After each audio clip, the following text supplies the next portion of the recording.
Pertarungan panas di kualifikasi Piala Dunia 2026 makin sengit, bro. Timnas Indonesia lagi berjuang habis-habisan di grup B. Tapi jalan menuju Piala Dunia gak semulus yang dibayangin. Dari laga melawan Arab Saudi yang berakhir dramatis, sampai duel hidup mati kontra Irak, semuanya bikin jantung deg-degan. Dan menariknya, di balik tensi tinggi di lapangan, ada fakta mengejutkan soal nilai pasar pemain, peluang lolos, bahkan hitungan rumit yang bisa bikin Garuda tetap atau justru gagal terbang ke Piala Dunia. Bayangin deh, Timnas Indonesia udah ngelawan abis-habisan, berhasil menang lawan Irak, tapi ternyata tetap gagal lolos ke Piala Dunia 2026. Gila kan? Tapi ini bisa kejadian beneran.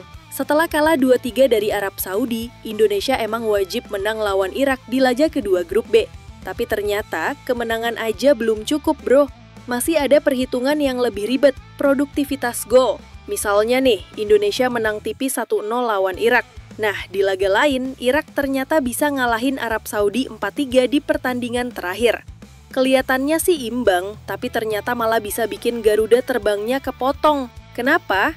Karena 3 tim, Indonesia, Irak, dan Arab Saudi, semuanya bakal punya poin sama, yaitu 3 poin. Tapi masalahnya mereka juga saling ngalahin dan punya selisih gol sama, 0. Di situ perhitungan jadi gila, bro. Kalau dilihat dari jumlah gol, Indonesia cuma cetak 3 gol, Irak 4 gol, dan Arab Saudi 6 gol. Artinya, walau menang, Indonesia tetap jadi tim paling rendah dalam produktivitas gol, alias paling sedikit nyetak gol. Inilah kerasnya sepak bola. Menang belum tentu cukup kalau nggak menang besar. Makanya, lawan Irak nanti, Indonesia harus tampil buas, haus gol, dan main tanpa ampun.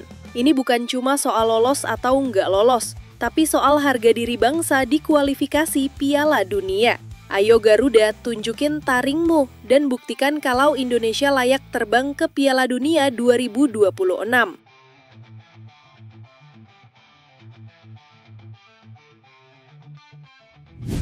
Garuda Muda keok di pertemuan pertama lawan India.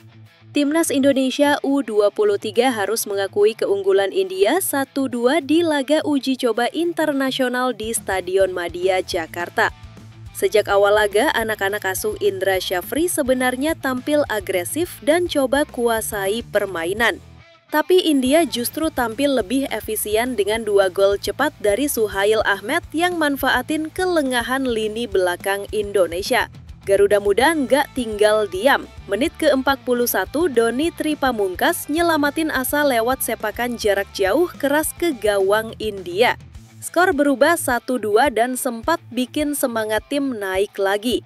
Masuk babak kedua, Indra Syafri coba ubah taktik. Masukkan Aran Fikri dan Mikael Tata buat nambah tenaga baru.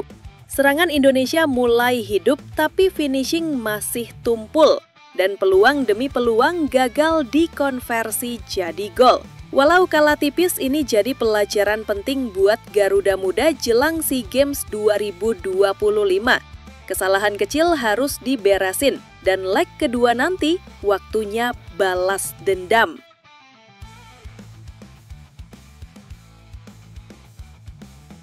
Pertandingan Indonesia versus Irak bakal jadi duel hidup mati, bro.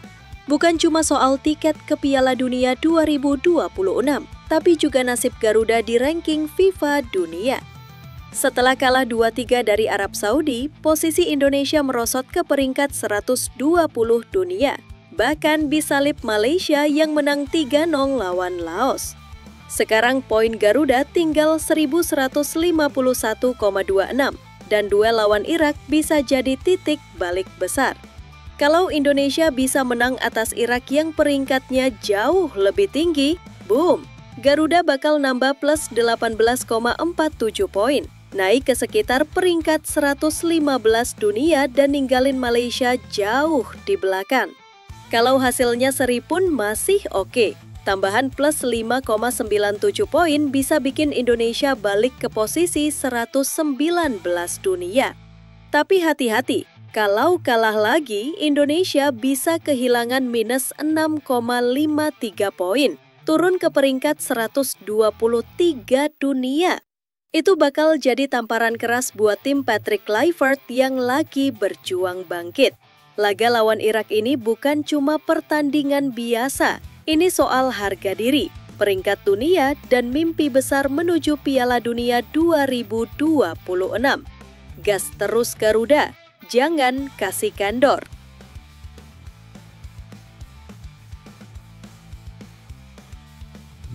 Pertemuan panas antara Timnas Indonesia versus Irak bakal jadi sorotan besar.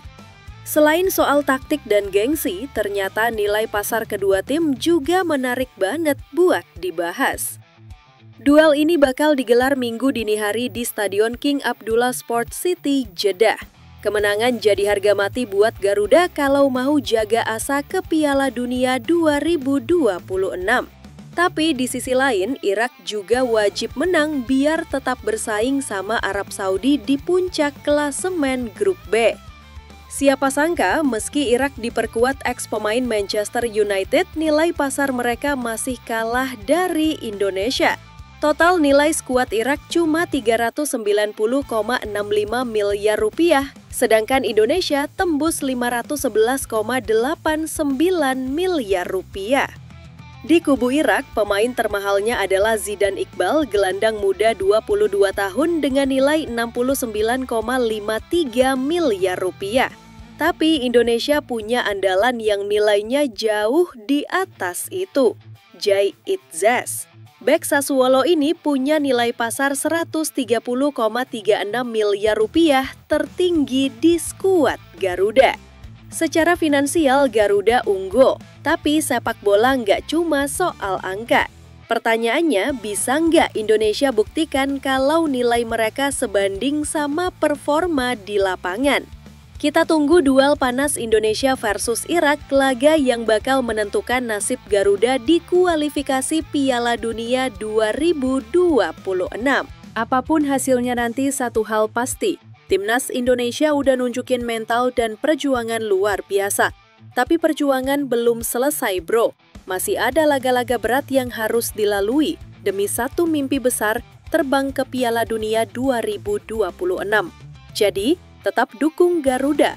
Dan jangan lupa, semangat mereka adalah semangat kita semua. Merdeka di lapangan.